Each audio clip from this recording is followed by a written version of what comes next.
নমস্কাৰ এই মুহূৰ্তত আহি পৰিছে ৰাতিপুৱাৰ কেইবাটাও গুৰুত্বপূৰ্ণ খবৰ। আজি 21 আগষ্ট। অসমৰ লগতে ভাৰতৰ বিভিন্ন প্ৰান্তৰ পৰা ৰাতিপুৱাৰ কেইবাটাও খবৰ আহি পৰিছে। এই মুহূৰ্তত জনাই আছো এটা বিগ ব্ৰেকিং নিউজ। শিৱসাগৰৰ ডিচিক এবাৰ অন কেমেৰাক ধমক দিছে বিধায়ক অখিল গগৈয়ে। শিৱসাগৰৰ ডিচিক এবাৰ অন কেমেৰাৰ ধমক দিছে বিধায়ক অখিল গগৈয়ে। ৰাইজৰ সেৱক হৈ ৰাইজৰ বাবে কাম কৰক। মিনিষ্টাৰৰ পৰা বাচিবলৈ কাম কৰি দেখুৱালে নহ'ব। মই বেলেগ এমএলএৰ দৰে নহয়। কাম যদি কৰিব নোৱাৰে তেন্তে শিৱসাগৰ এৰি গুচি যাওক। ডিচি হয় ডিচিৰ দৰে কাম কৰক। মোৰ সমষ্টিৰ 46,000 বনাক্ৰান্তক প্ৰতাৰণা কৰিবলৈ নিদিওঁ। 40,000 এটা পৰিয়ালো কমিলে কথা বেয়া হ'ব। ৰাইজৰ সৈতে খেলা কৰিবলৈ নিদিওঁ। কথা সলনি নকৰিব, কাম কৰক, অন্যথা কথা বেয়া হ'ব। টেবুলত ঢকিয়াই ধমক দিছে এইদৰে শিৱসাগৰৰ বিধায়ক অখিল গগৈয়ে। যোৰাবাটত আজি উত্তপ্ত পৰিস্থিতি। পুনৰ প্ৰতিবাদকাৰীৰ গৰ্জন। প্ৰতিবাদকাৰীয়ে পুনৰ গৰজি উঠিছে আৰু যোৰাবাটত এক উত্তপ্ত পৰিস্থিতিৰ সৃষ্টি হৈছে। এটা ডাঙৰ খবৰ এই মুহূৰ্তত জনাইছো। পুনৰ প্ৰতিবাদকাৰীয়ে ঘেৰি ধৰিছে ৰাজপথ আৰু মেঘালয়ৰ বাহন ঘূৰাই পঠিয়াইছে প্ৰতিবাদকাৰীয়ে। কোনো কাৰণতেই মেঘালয়ৰ বাহন সোমাবলৈ দিয়া নহ'ব। এটা ব্ৰেকিং নিউজ। মেঘালয়ৰ বিৰুদ্ধে অগ্নিশৰ্মা হৈ পৰিছে প্ৰতিবাদকাৰী। যোৰাবাটত এক উত্তপ্ত পৰিস্থিতিৰ সৃষ্টি হৈছে। পৰৱৰ্তী খবৰ, গাড়ীক পুনৰ টাৰ্গেট কৰা হৈছে। এইবাৰ বৰ্ণিহাটৰ পৰা ঘূৰাই পঠিওৱা হৈছে অসমৰ গাড়ী। এটা ব্ৰেকিং নিউজ জনাইছো। অসমৰ গাড়ীক পুনৰ টাৰ্গেট মেঘালয়ৰ যুৱকৰ। বৰ্ণিহাটৰ পৰা ঘূৰাই পঠিয়াইছে অসমৰ গাড়ী। এখনো গাড়ী যাবলৈ দিয়া নাই মেঘালয়লৈ। এবাৰ এটা ডাঙৰ খবৰ জনাইছো। দুয়োখন ৰাজ্যৰ যাত্ৰীৰ হাহাকাৰ অৱস্থা। এইবাৰ অধিক উত্তপ্ত হৈ পৰিছে অসম মেঘালয়ৰ পৰিস্থিতি।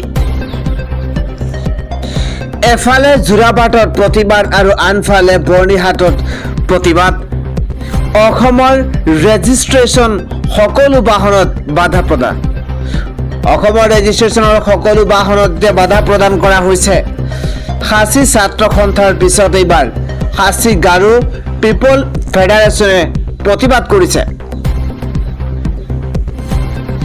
ইফালে প্ৰতিবাদকাৰীৰ ৰোষত পৰিছে মেঘালয় আৰক্ষী। যোৰাবাটত মেঘালয় আৰক্ষীৰ বাহন ঘেৰিছে প্ৰতিবাদকাৰীয়ে।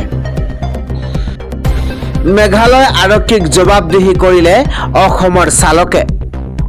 বাধ্যত পৰি গাড়ী ঘূৰালে মেঘালয় আৰক্ষী। উত্তেজনাৰ মাজতে যোৰাবাটলৈ আহিছিল মেঘালয় আৰক্ষীৰ বাহন। যোৰাবাটলৈ আহি বিপদত পৰিছে মেঘালয় আৰক্ষী। পৰৱৰ্তী খবৰ, এক অবৰ্ণনীয় পৰিৱেশ। কিয়নো হাতে হাতে চোকা অস্ত্ৰলৈ আৰক্ষীক আক্ৰমণ বেদখলকাৰীৰ। ডাঙৰ খবৰ জনাইছো। হাতে হাতে চোকা অস্ত্ৰলৈ আৰক্ষীক আক্ৰমণ বেদখলকাৰীৰ। এইবাৰ বেদখলকাৰী আক্ৰমণ কৰিলে তদন্তকাৰী আৰক্ষীক। আহত হৈছে SI সৰুদেৱ বৰ্মন আৰু গৃহৰক্ষী আব্দুল কৰিম। প্ৰাক্তন মুখ্যমন্ত্ৰী প্ৰফুল্ল মহন্তৰ 28 বিঘা ভূমি বেদখলৰ অভিযোগ উত্থাপন হৈছে। প্ৰফুল্ল মহন্তৰ পত্নী জয়শ্ৰী গোস্বামী মহন্তই দাখিল কৰিছিল এজাহাৰ। এজাহাৰৰ পাছতেই তদন্তৰ বাবে গৈছিল আৰক্ষীৰ দল। আৰক্ষী উপস্থিত হোৱাৰ পাছতে সুন্দৰবনৰ বালিজানত সংঘটিত হৈছে এই ঘটনা। আৰক্ষীৰ উপস্থিত হোৱাৰ পাছতে এতিয়া আক্ৰমণ ভূমাফিয়াৰ। ঘটনাৰ পিছতেই ভূমি দখলত জড়িত 8 ভূমাফিয়াক গ্ৰেপ্তাৰ কৰিছে হাতীগাঁও আৰক্ষীয়ে। গ্ৰেপ্তাৰ কৰা হৈছে আখতাৰ হুছেইন, নুৰজামাল মিয়া, মনোৱাৰ আলী, ইমদাদুল চৌধুৰী, মিৰ্জান আলী, মুজিবুৰ ৰহমান, অজয় আলী আৰু মিৰাজুল আলীকো গ্ৰেপ্তাৰ কৰা হৈছে। ঘটনা সন্দৰ্ভত কেইবাটাও ধাৰাৰ অধীনত গোচৰ ৰুজু কৰা হৈছে। প্ৰাক্তন মুখ্যমন্ত্ৰী প্ৰফুল্ল মহন্তৰ 28 বিঘা ভূমি বেদখলৰ অভিযোগ উত্থাপন হৈছে। খবৰ অন্ধকাৰ হৈ আছে যোৰাবাট। প্ৰতিবাদৰ বাবে নিশা বিদ্যুৎ সংযোগ কৰ্তন আৰু সম্পূৰ্ণ বন্ধ কৰা হৈছে ষ্ট্ৰীট লাইট। ডাঙৰ খবৰ এই মুহূৰ্তত হঠাৎ অন্ধকাৰ হৈ পৰিছে যোৰাবাট। কিন্তু প্ৰতিবাদৰ বাবে কৰ্তন কৰি দিয়া হৈছে বিদ্যুৎ সংযোগ, বন্ধ কৰি দিয়া হৈছে ষ্ট্ৰীট লাইট। পুনৰ উত্তাল হৈ পৰিছে যোৰাবাট। চৰকাৰৰ বিৰুদ্ধে ক্ষোভ উজাৰিছে এতিয়া প্ৰতিবাদকাৰীয়ে। এই মুহূৰ্তত বিগ নিউজ, চৰকাৰ আমাৰ লগত থাকিব লাগিছিল, কিন্তু পৰিতাপৰ কথা চৰকাৰ অসমৰ মানুহৰ লগতে নাই। আমি মাৰ খাই আছো, কিন্তু গুৰুত্ব দিয়া নাই চৰকাৰে। মুখ্যমন্ত্ৰী ক'ত, প্ৰশাসনৰ মানুহ ক'ত? হঠাৎ অন্ধকাৰ হৈ পৰিছে যোৰাবাট। পৰৱৰ্তী খবৰ মেঘালয় কাণ্ডক লৈ প্ৰথমটো প্ৰতিক্ৰিয়া প্ৰকাশ কৰিছে মুখ্যমন্ত্ৰী হিমন্ত বিশ্ব শৰ্মাই। মুখ্যমন্ত্ৰী হিমন্ত বিশ্ব শৰ্মাই কৈছে যে অতি শীঘ্ৰেই স্বাভাৱিক অৱস্থা ঘূৰি আহিব। মেঘালয়ৰ কাণ্ডক লৈ ইয়াৰ মুখ্যমন্ত্ৰীয়ে কি কৈছে? মেঘালয়ৰ মুখ্যমন্ত্ৰীৰ কনৰাড চাংমাৰ সৈতে বাৰ্তালাপ মুখ্যমন্ত্ৰী হিমন্ত বিশ্ব শৰ্মাৰ। শ্বিলঙত শেহতীয়া ঘটনাৰাজিক লৈ আলোচনা হৈছে আৰু ঘটনাস্থলীৰ পৰিস্থিতি সম্পৰ্কে বুজ ল'বলৈ মন্ত্ৰী অতুল বৰাক নিৰ্দেশ দিয়া হৈছে। পৰিস্থিতি অনতিপলমে শান্ত কৰাৰ বাবেই লোৱা হ'ব ব্যৱস্থা। শীঘ্ৰেই স্বাভাৱিক অৱস্থা ঘূৰাই অনাটো সুনিশ্চিত কৰিব চৰকাৰে। ডাঙৰ খবৰ জনাইছো, পৰস্পৰৰ সৈতে যোগাযোগ অব্যাহত ৰখা হ'ব আৰু অসম আৰু মেঘালয়ক ভগ্নী ৰাজ্য আখ্যা মুখ্যমন্ত্ৰী হিমন্ত বিশ্ব শৰ্মাৰ। দুয়োখন ৰাজ্যৰ ঐতিহাসিক, সাংস্কৃতিক আৰু একতাৰ সম্পৰ্ক আছে। পাৰস্পৰিক সন্মান, সংযম আৰু সংবেদনশীলতাৰ কথা উল্লেখ কৰিছে মুখ্যমন্ত্ৰীগৰাকীয়ে। সম্প্ৰীতি, বন্ধুত্ব আৰু সদিচ্ছা অটুট ৰখাৰ বাবে কাম কৰিব চৰকাৰে। মেঘালয় কাণ্ডক লৈ প্ৰথমটো প্ৰতিক্ৰিয়া মুখ্যমন্ত্ৰী হিমন্ত বিশ্ব শৰ্মাৰ।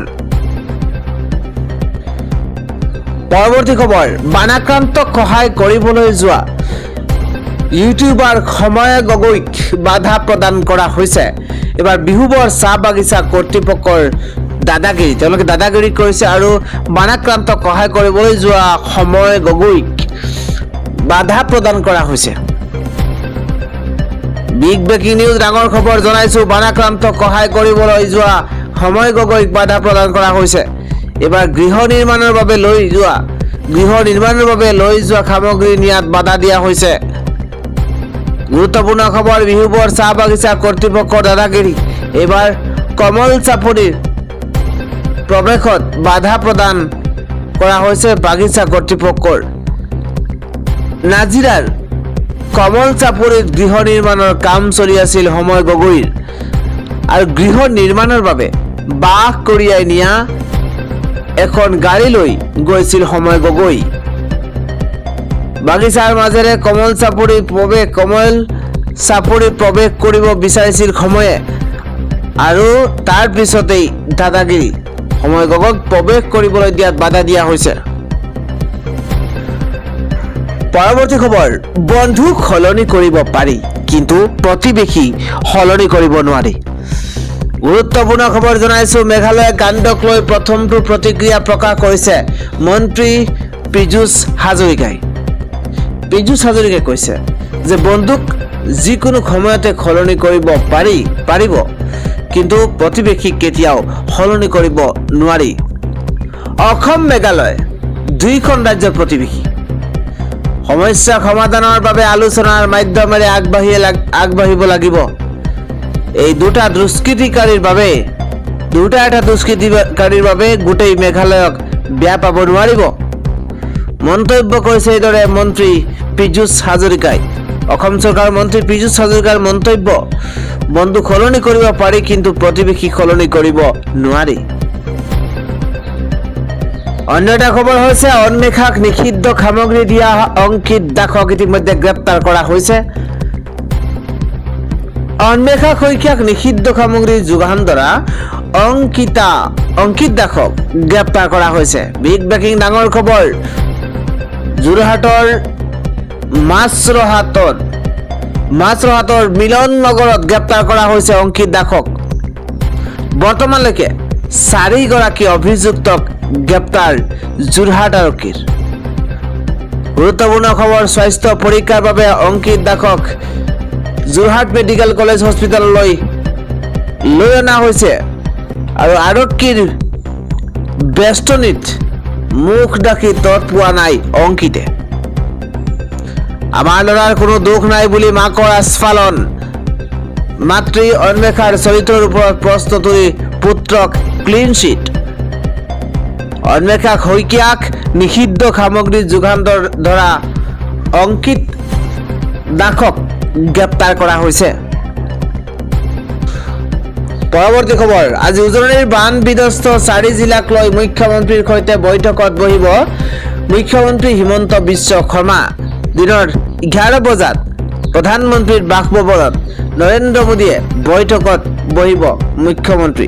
নৰেন্দ্ৰ মোদীৰ সৈতে বৈঠকত বহিব মুখ্যমন্ত্ৰী। বানপানীৰ পেকেজ আৰু ক্ষয়ক্ষতিৰ বিষয়ক লৈ এক গুৰুত্বপূৰ্ণ আলোচনাত মিলিত হ'ব প্ৰধানমন্ত্ৰী নৰেন্দ্ৰ মোদী আৰু মুখ্যমন্ত্ৰী হিমন্ত বিশ্ব শৰ্মা।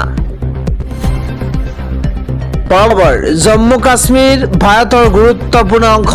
এবাৰ পিয়কেৰ অশান্ত পৰিস্থিতিৰ মাজতে আমেৰিকান দূতৰ এক ডাঙৰ মন্তব্য। ডাঙৰ খবৰ এই মুহূৰ্তত জনাইছো। পাকিস্তানক দমন কৰিবলৈ ভাৰতৰ সৈতে একত্ৰিত আমেৰিকা। আমেৰিকাৰ দূতৰ মন্তব্যই এবাৰ তোলপাৰ লগাইছে বিশ্বৰ কূটনীতিত।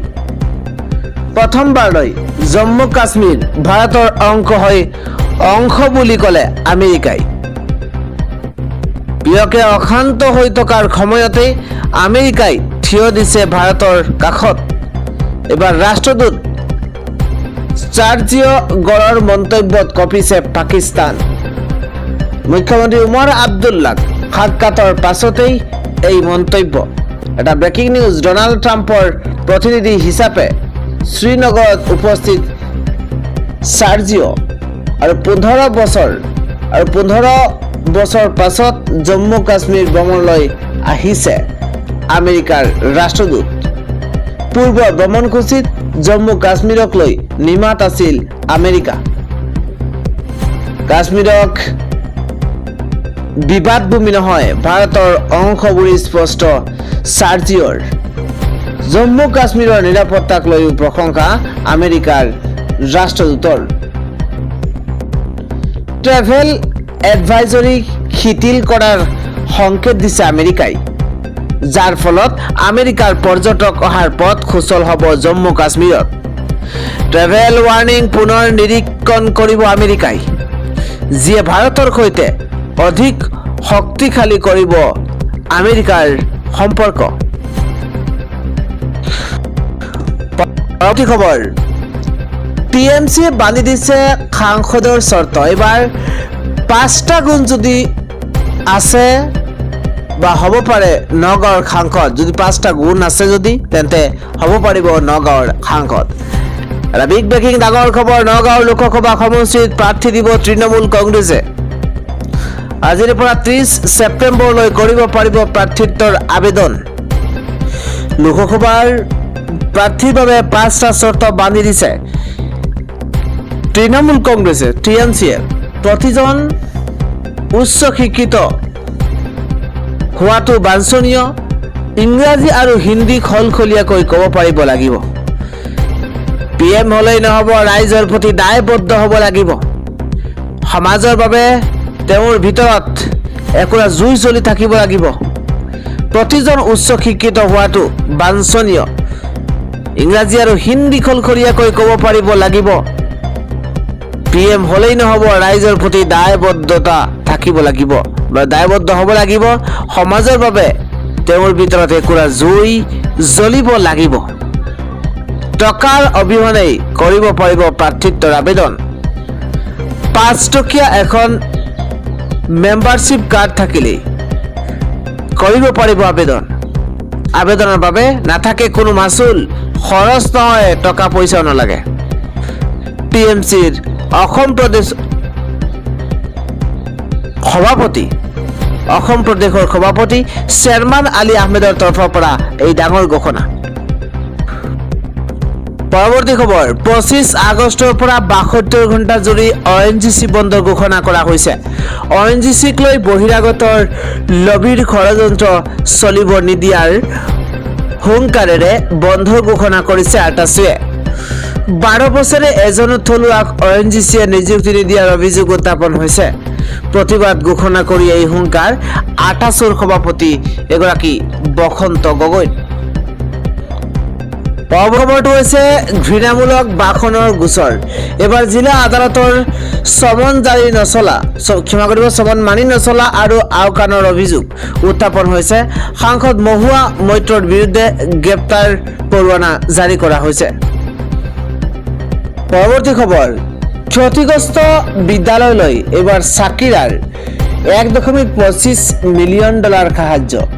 কলম্বিয়াৰ ভূমিকম্পত ক্ষতিগ্ৰস্ত বিদ্যালয়লৈ এইবাৰ চাকিৰাৰ তৰফৰ পৰা $1.25 মিলিয়ন সাহায্য আগবঢ়াব। পৰৱৰ্তী খবৰ, 1 ছেপ্টেম্বৰৰ পৰা নচলিব ৰেপিড' কেব সেৱা, উদং হৈ পৰিব ৰাজপথ। গুৰুত্বপূৰ্ণ খবৰ, 1 ছেপ্টেম্বৰৰ পৰা নাপাব ৰেপিড' কেব সেৱা। ৰেপিড' কেব সেৱা বন্ধত অচল হৈ পৰিব ৰাজপথ। পৰিবহণ বিভাগ আৰু ৰেপিড' উবেৰ কোম্পানীৰ বিৰুদ্ধে চালক সন্থা ওলাই আহিছে। অনিৰ্দিষ্টকাললৈ অনলাইন ৰেপিড' কেব সেৱা বন্ধৰ হুংকাৰ। অনিৰ্দিষ্টকাললৈ অনলাইন ৰেপিড' কেব সেৱা বন্ধৰ হুংকাৰ দিয়া হৈছে। দাবী পূৰণৰ বাবেই 31 আগষ্টক সময় বান্ধি দিছে প্ৰতিবাদী চালক সন্থাই। সমস্যা সমাধানৰ প্ৰতিশ্ৰুতি দিও পূৰণ নকৰাৰ অভিযোগ চৰকাৰৰ বিৰুদ্ধে। প্ৰতি কিলোমিটাৰ বিনিময়ত ভাড়াৰ নিৰিখ বৃদ্ধি দাবী। ৱেটিং চাৰ্জ প্ৰতি মিনিটত 2 টকাকৈ বৃদ্ধি কৰক। কেঞ্চেলেশ্যন চাৰ্জ নিম্নতম 50ৰ পৰা 80 টকাৰ দাবী উত্থাপন। 1 ছেপ্টেম্বৰৰ পৰা নাপাব ৰেপিড' কেব সেৱা।